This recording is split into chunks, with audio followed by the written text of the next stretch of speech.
stars live and die?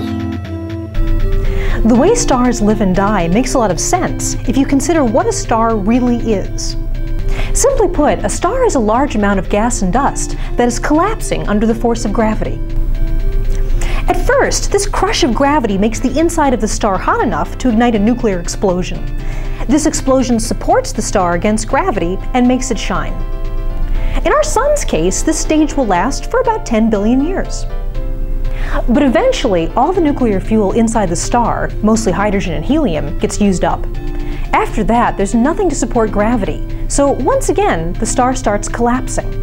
What happens next depends on how much mass the star had in the beginning, and which forces of nature can finally hold up to the crush of gravity. With stars about the size of our Sun, gravity will crush everything tightly together, but eventually the structure of the star's atoms will hold up gravity. Those stars, like our Sun, will become white dwarf stars. A white dwarf is basically a big dying cinder about the size of the Earth, and with a density of an 18-wheel truck crushed into the volume of a sugar cube. If a star is just a bit more massive than the Sun, not even the structure of the star's atoms can hold up against gravity, and everything gets crushed into one giant atomic nucleus.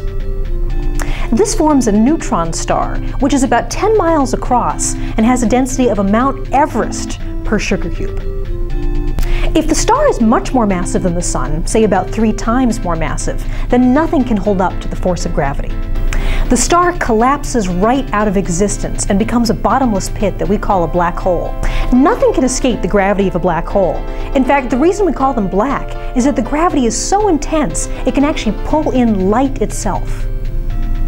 So, the final death of a star depends on its mass and what, if anything, can stand up to that final crush of gravity that began even before the star started to shine.